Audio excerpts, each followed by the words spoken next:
दशम सामाजिक विज्ञान के इस कालखंड में मैं थैलेश साहू पुनः एक बार आपके बीच उपस्थित हुआ हूँ। नमस्कार बच्चों। और आज हम अर्थशास्त्र के एक नए विषय की नई जानकारी, एक नए टॉपिक पर चर्चा करेंगे। इस पाठ की आज शुरुआत करते हैं। सरकारी बजट और कर निर्धारण। बजट शब्द आ रहा है बच्चों, पर बजट कहाँ का? सरकारी बजट। और उसके बाद कहता है कर। कर मतलब टैक्स निर्धारण। तो आइए हम आज इस पूरी बात को समझने का प्रयास करें कि आखिर सरकारी बजट क्या है और कर निर्धारण किसे कहते हैं। बच्चों, बजट की हम बात करें तो हम ये जानते हैं कि हमारे घर को चलाने के लिए भी एक बजट बनाया जाता है। अब बजट में क्या होता है?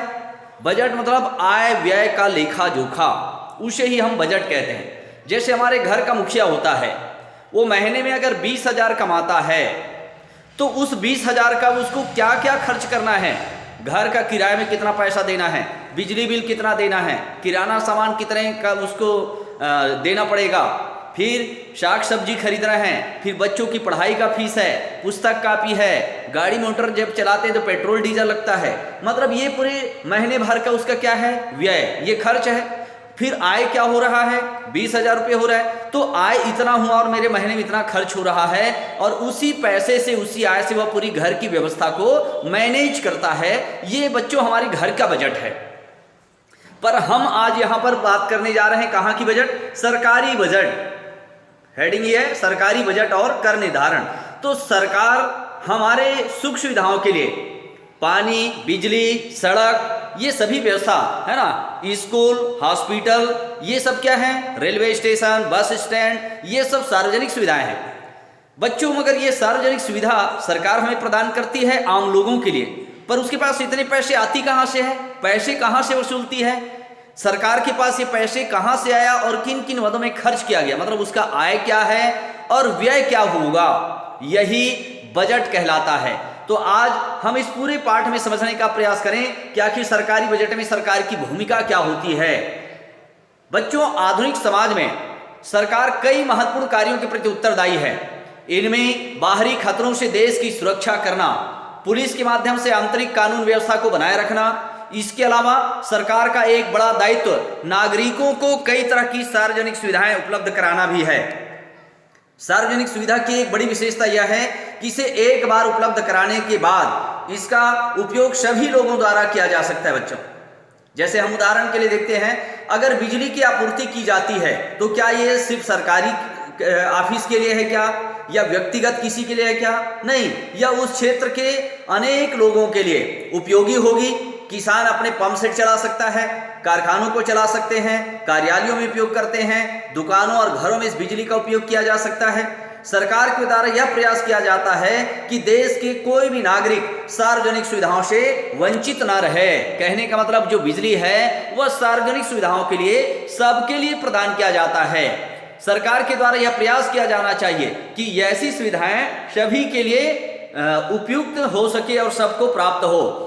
इसके लिए इसकी कीमत अधिकांश लोगों की क्रय शक्ति के अंदर रखनी पड़ती है, ताकि सुविधा का लाभ लेने वाले सभी व्यक्ति इसका भुगतान आसानी से कर सके। बच्चों, यहाँ चित्र में देखिएगा, राशन दुकान, आप जानते हैं सरकारी राशन उचित मूल्य की दुकान, वहां पर यह सार्वजनिक सुविधाओं में प्रदान किया जाता है। हम अगर बात करें government high school, higher secondary school, एक चित्र देखिए तो ये सार्वजनिक सुविधा में आएगा। हॉस्पिटल सार्वजनिक सुविधा में है। रेल सुविधाएं, ये हमारी सार्वजनिक सुविधाओं के दायरे में आता है। प्रिय बच्चों, जो कल कारखाने हैं ये सार्वजनिक सुविधाओं के लिए बनाया जाता है। तो ये सभी सार्वजनिक सुविधाओं में इसका उपयोग किया जाता है। हम इसमें और जानने का प्रयास करें कि लोगों की आजीविका को सुनिश्चित करने का भी दायित्व सरकार की होती है। आप लोगों ने काम करने का जो अधिकार, और महात्मा गांधी राष्ट्रीय ग्रामीण रोजगार गारंटी कानून, जिसको बच्चों शॉर्टकट में मनरेगा कहते हैं, इसके बारे में सुना होगा।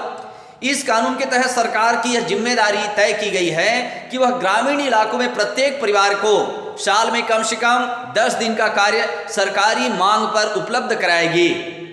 मतलब 100 दिन का काम उपलब्ध कराना यह सरकार ने जिम्मेदारी ली है, और यह कार्य लोगों को उनके इलाकों में ही उपलब्ध कराना होगा। जैसे सड़क का निर्माण हो रहा है, नाली बन रहा है, तालाब बन रहा है, पचरीकरण हो रहा है, गहरीकरण हो रहा है, या जो भी काम पंचायत के दायरे में होता है उस गांव के आसपास, वहाँ सरकार द्वारा मनरेगा के तहत राष्ट्रीय, क्या नाम बताया मैंने, महात्मा गांधी राष्ट्रीय ग्रामीण रोजगार गारंटी, इसके तहत सरकार द्वारा यह सुविधा सार्वजनिक हित में उपलब्ध कराती है।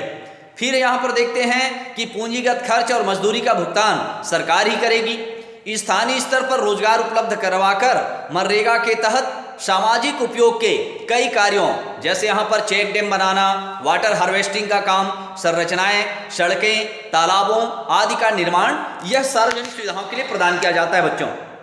और इसी प्रकार खाद्य सुरक्षा में भी सरकार की अहम भूमिका है, जहां उसे कई कार्य करने होते हैं। इसे हम खाद्य सुरक्षा अध्याय में पढ़ेंगे।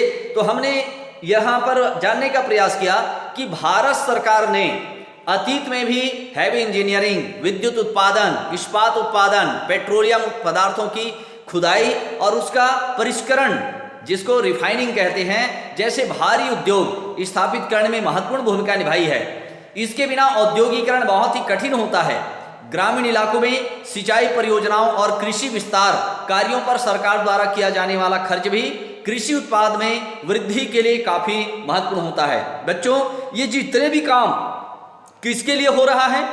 आम लोगों के लिए, सार्वजनिक सुविधाओं के लिए। मगर ये जितने भी काम हो रहे हैं उसके लिए पैसे कौन खर्च करेगी? सरकार। मगर सरकार के पास पैसे कहां से आएगी? सोचने वाली बात है ना। आखिर सरकार के पास इतने पैसे आएंगी कहां से? तो उसके लिए सरकार विविध उपक्रमों के माध्यम से टैक्स वसूलती है। सरकार कई कल कारखानों को चलाती है, सार्वजनिक हमें सुविधाएं प्रदान करती है, पर उसके बदले हमें क्या देना पड़ता है? टैक्स देना पड़ता है। और यही टैक्स सरकार की आमदनी का जरिया है और यही आय कहलाता है। उसी आय को सरकार सार्वजनिक हितों में, सार्वजनिक सुविधाओं के लिए खर्च करती है, तो वह व्यय कहलाती है। और यही आय व्यय का लेखा जोखा जो सरकार के द्वारा रखा जाता है, उसे ही हम सरकारी बजट कहते हैं। साल में मार्च के आखिरी में हर साल एक बार बजट वित्त मंत्री द्वारा रखा जाता है। प्रिय बच्चों, इस पे और बहुत विस्तार से चर्चा करेंगे कि आखिर टैक्स क्या है, क्यों लगाना चाहिए, अगले वीडियो में चर्चा करेंगे। आज के लिए इतना ही। आप सभी का बहुत बहुत धन्यवाद।